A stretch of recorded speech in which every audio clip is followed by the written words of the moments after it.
আরে বস ভালো তো?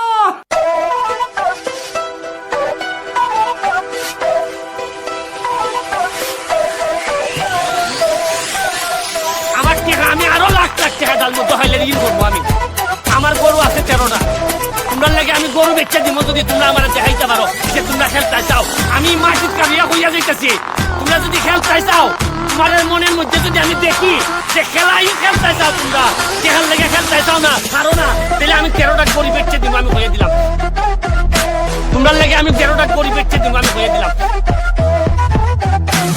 13টা গরু বেচে দিব, আমি হয়ে দিলাম।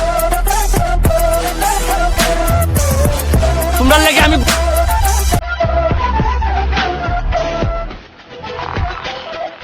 3 মাসে আমি ঢাকা ভার্সিটির চান্স পাইছিলাম। 3 মাস পরীক্ষা দিয়ে আমি পড়াশোনা করে আমি ব্যারিস্টারি পরীক্ষা পাস করছিলাম। জীবনে 3 মাস বহুত বড় সময়। 3 মাসে আমার দাড়ি উঠিয়েছিল গা। ব্যারিস্টারি পড়ার সময় আমার দাড়ি যদি দেখতে হয়, অত বড় দাড়ি আমার আর কোনোদিন উঠছে না।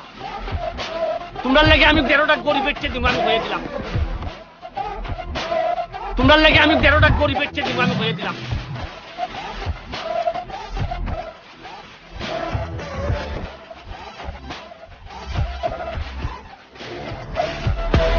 আমার কথা দিলাই তো, এখানে যারা ভগবানের সাক্ষী রেখে, যারা আল্লাহ সাক্ষী রেখে হোক, যে অন্তত নিজের কোন চরম অসুবিধা না হইলে নিজের অলসতার কারণে তোমরা এই আজকে শপথ করো আমারে যে তোমরা এই অন্তত এই চুরিটা করতে না করবা।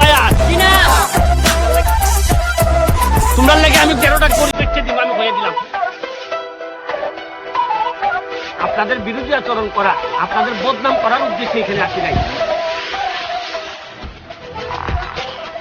আরে সোনারঘাট হবিগঞ্জের পোলাবান যখন তারাই জায়গা, হবিগঞ্জের মধ্যে ফরাসুদ্দিনের মতো লোকের জন্ম হয়েছে, হবিগঞ্জের মধ্যে সায়ামের সিপিয়ার মতো লোকের জন্ম হয়েছে, হবিগঞ্জে খালার জন্ম হয়েছে না হোক, হবিগঞ্জে মুস্তফা শহীদের মতো লোক 30 বছর এমপিগিরি করছে, মন্ত্রীগিরি করছে। কিরকম সক্ষমতার লোক হবিগঞ্জে জন্মগ্রহণ করছে। চা বাগানের শ্রমিকের ছেলে আর কইনি সবচেয়ে বড় হাড়ের ডাক্তার, চা বাগানের শ্রমিকের ছেলেকে সবচেয়ে বড় ডাক্তার হয়েছে। তোমরা লাগে আমি 13টা গরিব বেচে দিব, আমি হয়ে দিলাম।